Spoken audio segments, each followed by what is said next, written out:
हाय दोस्तों, welcome to my YouTube channel और मेरा नाम है शौकीन।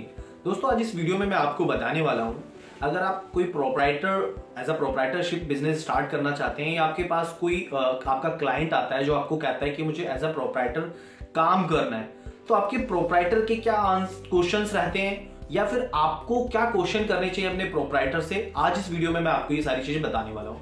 यानी कि आपको पता चल जाएगा इस वीडियो को देखने के बाद कि एक प्रोप्राइटर, जब कोई बंदा प्रोप्राइटरशिप बिजनेस स्टार्ट करता है तो प्रोप्राइटरशिप बनती कैसे है, उसमें क्या क्या रजिस्ट्रेशन की रिक्वायरमेंट होती है, इसमें क्या क्या documentation, returns, books of account किस तरह से मेंटेन करने होते हैं, और मतलब आपको अपनी क्लाइंट से डील करने में आसानी होगी। मतलब मेरा कहने का मतलब ये है। तो इस वीडियो को लास्ट तक देखें। आई बिलीव आपके जो भी क्वेश्चंस रहेंगे उनके सभी आंसर आपको इस वीडियो में मिलने वाले। तो चलिए स्टार्ट करते हैं। देखिए, सबसे पहले मैं आपको बता दूं, चाहे आपका क्लाइंट आपसे पूछे या आपके दिमाग में कोई क्वेश्चन है, तो सबसे पहले ये दिमाग में क्वेश्चन आना चाहिए कि देखो, प्रोप्राइटरशिप में जो बंदा बिजनेस करता है उसमें क्या होता है। जैसे देखिए, मेरा नाम शौकीन है, मैं इंडिविजुअल बंदा हूं, ठीक है ना, मैं पर्सन हूं। अगर मेरे पास पैन कार्ड है तो मैं अपने पैन कार्ड के बेस पर बिजनेस स्टार्ट कर सकता हूं। अगर मेरे पास पैन कार्ड नहीं है तो सबसे पहले मुझे पैन कार्ड की रिक्वायरमेंट होगी, और पैन कार्ड के लिए आपको पता है 49A फॉर्म होता है। ऑनलाइन आप ऑनलाइन भी अप्लाई कर सकते हैं, अदरवाइज इसकी 106 या 7 रुपए इसकी फीस होती है। आप इसमें अपने नाम का एक पैन कार्ड बनवा लीजिए, ठीक है ना। पैन कार्ड बन गया तो आपको बिजनेस करना आसान हो जाएगा। उसके बाद दूसरा क्वेश्चन आता है, बंदा कहता है भाई बिजनेस में किस नाम से करूं, या आपका क्लाइंट भी बोलता है कई बार, जी मुझे तो ABC अपनी कंपनी का नाम रखना है, वो कंपनी वर्ड यूज करता है, जी ABC मुझे रखना है या XYZ रखना है या कुछ भी रखना है। तो अपने क्लाइंट को बोलें कि घबराने की जरूरत नहीं है, आप कोई भी नाम आप मुझे बता दीजिए, मैं उस नाम पर आपका बिजनेस स्टार्ट करवा दूंगा, यानी कि आपकी प्रोप्राइटरशिप स्टार्ट करवा दूंगा। अब आपको क्या करना है, देखिए, उसका पैन कार्ड तो उसी के नाम पे बनेगा। जैसे मेरा नाम शौकीन है तो पैन कार्ड तो मेरे नाम से बन जाएगा। फर्दर अब उसके बाद आपको कुछ रजिस्ट्रेशन लेने। सबसे पहले आप क्या करें, MSME में या आधार उद्योग वगैरह का रजिस्ट्रेशन ले लें। एक आप वो रजिस्ट्रेशन ले लेंगे। उसके बाद आपको क्या करना है, उसका GST में रजिस्ट्रेशन दिलवाएं, क्योंकि GST में रजिस्ट्रेशन के बिना वो बिजनेस नहीं कर सकता। फिर उसका करंट अकाउंट खुलवा दीजिए। करंट अकाउंट आप खुलवा देंगे नॉर्मल, जो भी उसके बिजनेस, जैसे जिस नाम पर GST नंबर इशू होगा उसी नाम पर उसका करंट अकाउंट भी ओपन हो जाएगा। तो होगा क्या, उसकी एक छोटी सी प्रोप्राइटरशिप स्टार्ट होगी।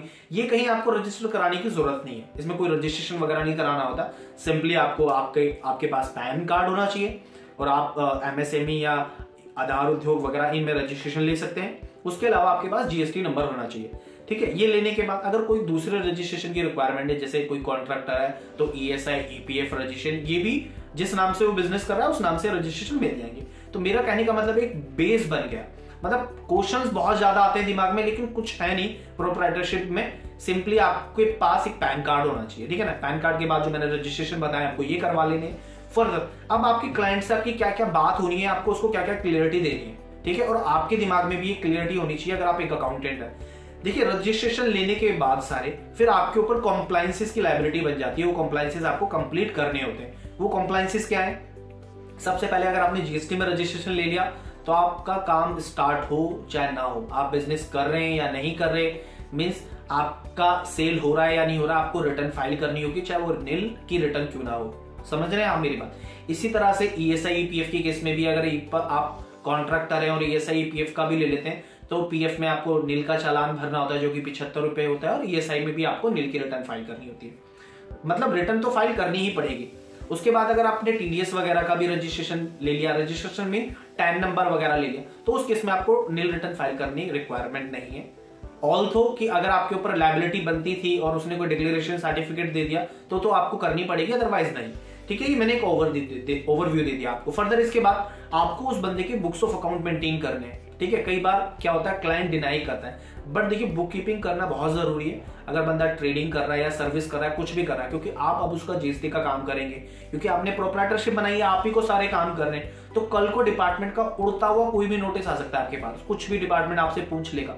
अगर आप कोई डॉक्यूमेंटेशन करेंगे नहीं, उसकी बैंक स्टेटमेंट अपडेट नहीं करेंगे, उसके बिल्स के, सेल्स के बिल, परचेज के बिल नोट नहीं करेंगे, या उसके जो भी बेसिक खर्चे हो रहे हैं उनको रिकॉर्ड नहीं करेंगे, तो आप डिपार्टमेंट को क्या रिवर्ट कर पाएंगे, नहीं हो पाएगा, ठीक है। तो आपको सिंपली उसके बुक्स ऑफ अकाउंट भी मेंटेन करने हैं। उसको बताएं कि sir books of account maintain करना क्यों जरूरी है, उसको समझाएं, उसको बेनिफिट भी बताएं और साथ ही साथ इसके नुकसान भी बताएं अगर आप नहीं कराते हैं तो। उसके बाद देखिए, आपको मंथली आप GSTR या ESI EPF की रिटर्न फाइल कर देंगे।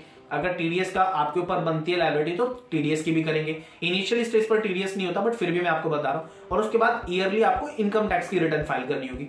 जब इनकम टैक्स की रिटर्न फाइल करेंगे आपको पीएनएल और बैलेंस शीट की रिक्वायरमेंट होगी।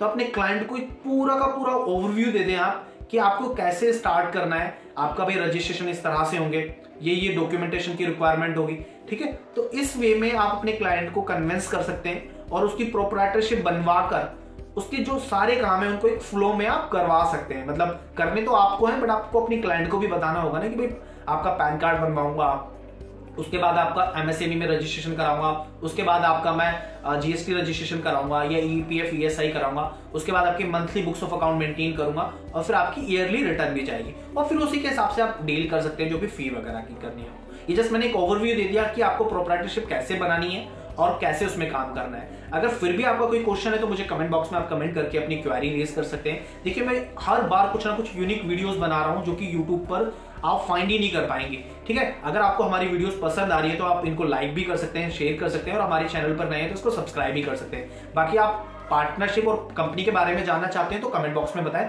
उस पर भी हम वीडियो बनाएंगे। तो मिलते हैं नेक्स्ट वीडियो में, तब तक के लिए बाय बाय, टेक केयर।